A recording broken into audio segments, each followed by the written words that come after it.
आज जो है ना काफ़ी अरसे बाद तकरीबन 10-12 साल बाद ऐसी जगहों से पानी आ रहे हैं शदीद बारिश की वजह से।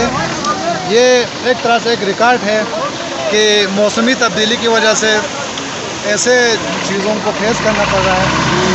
तो हमें चाहिए कि ये जो मौसमी तब्दीली के लिए इंटरनेशनल लेवल पे या नेशनल लेवल पे इन चीज़ों को रोकने के लिए गवर्नमेंट लेवल पे इकदाम उठाने चाहिए, वरना फ्यूचर में इससे भी ख़तरनाक किस्म के जो है ना स्लाइडिंग से हम दो चार हो सकते हैं। बिल्कुल आप यहाँ पे देख सकते हैं ये जो जगह है, यहाँ तकरीबन पहले कोई आसार ही नहीं था किधर से पानी आ सकेंगे, लेकिन देखें आप ये हालात बने हुए हैं। बिल्कुल बिल्कुल। तो ये एक सोचने वाली बात है कि हम इस हमारे जो प्लेनेट जो है ना अर्थ के साथ हम क्या कर रहे हैं। बिल्कुल।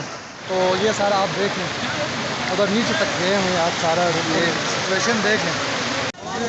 यूएनओ हो या दीगर इदारे हों, उन्हें चाहिए कि ठोस इक़दाम उठा के इन चीज़ों को जल्द अज जल्द क्लाइमेट चेंज पर जो है ना वो काबू पा लें। इनके बारे में और फिक्र करना चाहिए। बिल्कुल करना चाहिए, वरना बहुत लेट हो जाएगी। बिल्कुल। यानी कुदरत की तरफ से हमें ये चीज़ें हमारे लिए एक निशानी है कि फ्यूचर में इससे भी ख़तरनाक किस्म के जो है ना स्लाइडिंग या दूसरी तरह की चीज़ें हो सकते हैं।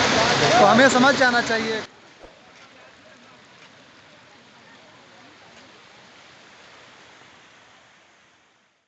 बहुत ज़्यादा बारिश आने की वजह से ये देखें सैलाब की सूरत अख्तियार कर चुके हैं, और